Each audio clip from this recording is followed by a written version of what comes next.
नमस्कार मित्रांनो, मी धीरज सरदार माझ्या या यूट्यूब चॅनलमध्ये आपलं हार्दिक स्वागत आहे. चला मित्रांनो, तर एका मनोऱ्याची उंची 60 मीटर असून त्याची सावली 25 मीटर लांब पडते. तर मनोऱ्याचे वरचे टोक ते सावलीचे टोक यातील अंतर किती? म्हणजे बघा, एका मनोऱ्याची उंची किती आहे? 60 मीटर आणि त्याची सावली म्हणजे ही 25 मीटर पडते.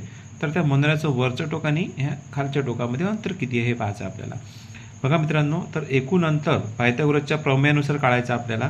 तर AC स्क्वेअर म्हणजेच कर्णाचा वर्ग बरोबर पहिल्या बाजूचा वर्ग प्लस दुसऱ्या बाजूचा वर्ग, म्हणजे या बाजूचा वर्ग आणि या बाजूचा वर्ग करायचा असेल, जर हा कर्ण काढायचा असेल तर मग आपला फॉर्म्युला काय आहे की AC square is equal to AB square plus BC square. AC square तर आपल्याला काढायचंच आहे, त्याच्यामुळे जसंच्या तसं राहील. आणि AB स्क्वेअर, AB किती आहे? 60, म्हणून 60चा स्क्वेअर प्लस BC किती आहे आपला? 25. किती आहे? 25, म्हणून 25चा square. AC square is equal to 60चा वर्ग किती होत असते? 3600. 60चा वर्ग 3600 आणि 25चा वर्ग 625. किती होणार? 625 होणार.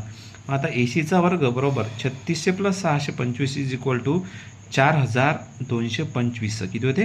4225. मग आता हे जर वर्गमुळाचं साईन काढलं तर हे ऑटोमॅटिक वर्गमुळात जाईल, म्हणून आता मग त्याचं वर्गमूळ किती निघते? 65. म्हणजे 4225चं वर्गमूळ किती?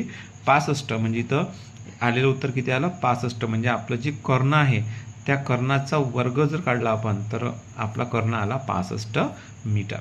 चला मित्रांनो, व्हिडिओ आवडला असेल तर चॅनलला सबस्क्राईब तर करा, शेअर पण करा आणि बाजूचं बेल आयकॉन तुम्ही प्रेस करा, जेणेकरून नवीन व्हिडिओ तुम्हाला लगेच माहिती पडेल. चला मित्रांनो, भेटूया नेक्स्ट व्हिडिओमध्ये.